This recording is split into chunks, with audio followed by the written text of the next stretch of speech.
Hello, Lord Immolation. I like what you've done here. It's a good idea because, for one thing, we can find that our paths merge. We both agree that it's beneficial to ask questions like this, questions about the fundamental nature of time.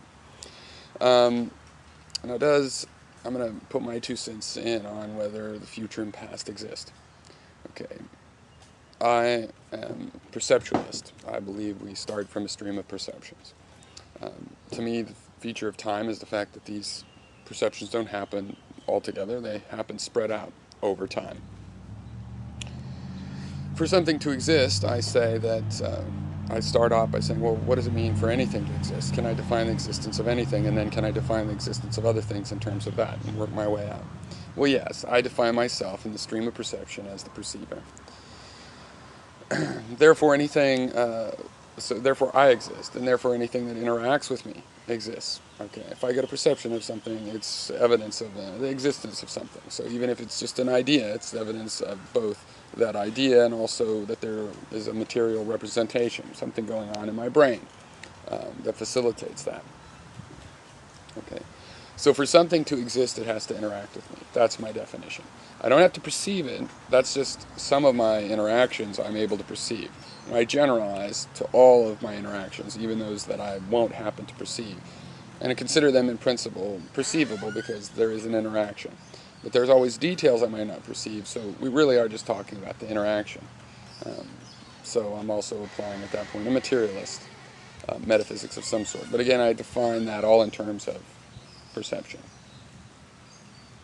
So, okay. Um, so, by that argument, by that basis, I think you could see the past exists because it's interacted with me. Now, does it still exist as it was in the past? Um, that starts to get a trickier question because I'm trying to say, well, if I brought it to this current moment, would it still exist?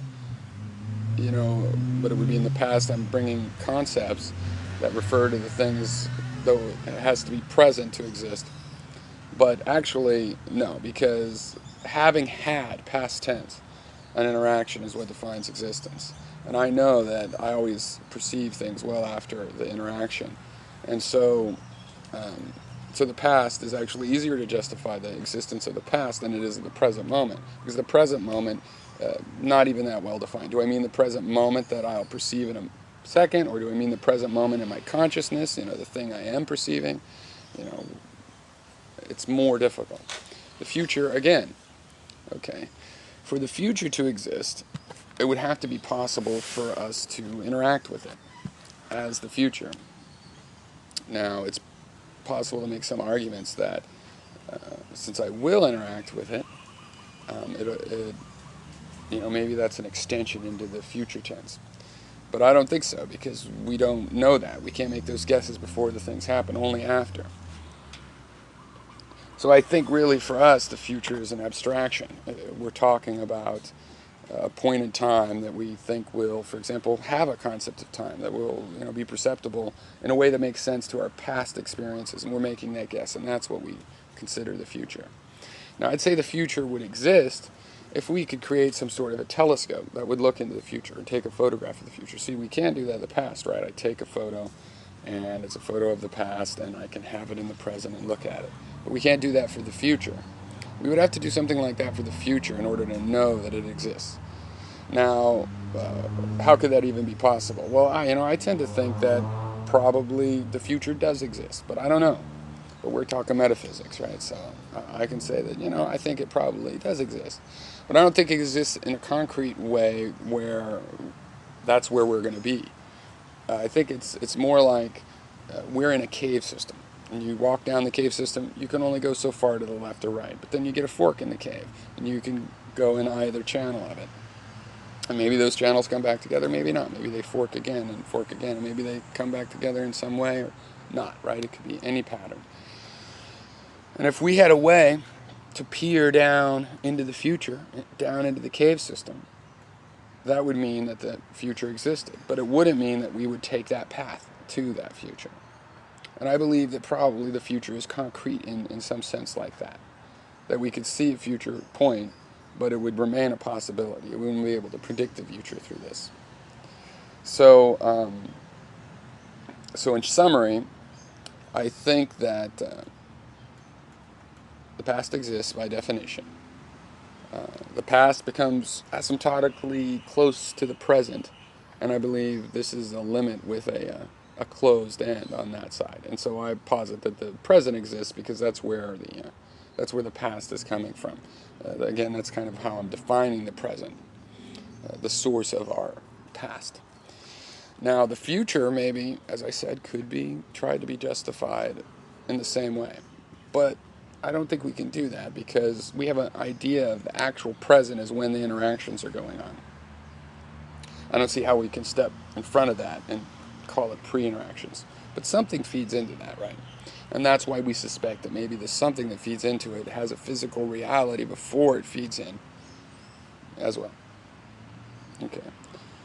Now, again, when we're talking about the past and present and future existing, there's some semantics there I want to cover as well. For example, yes, the future exists. It's an idea. It's an idea in our head, you know. So we're not going to end up saying that that the future exists. We're going to talk about things in the future existing. Now, things in the future have a representation in the present. They exist in the present. Their existence in the future is assured by the law of conservation of energy. So everything that exists now will exist in some form in the future. But this is going down a road that's different. Instead of saying does the future exist and allowing us to use this concept of future and our ideas of time that are fossilized in our language, but rather a new idea that the present exists and there's change. And we take that, we take the presence of everything and the fact that everything's moving, and we call that time. We call that time so we can have a conceptual space to spread that out. But do I think time really exists? Well, I believe change really exists. So insofar as that's true, something like time exists. But it's not necessarily our concept of time. In fact, we could be pretty sure it's not our concept of time because our concept of time has been totally destroyed by general relativity. Because in my case, my concept of time would definitely involve us all moving together in this flow. It's weird that can be skewed like it can be. So when you ask if time exists, you're asking if one interpretation of change really concretely exists. I don't know. But I still will say that change itself exists.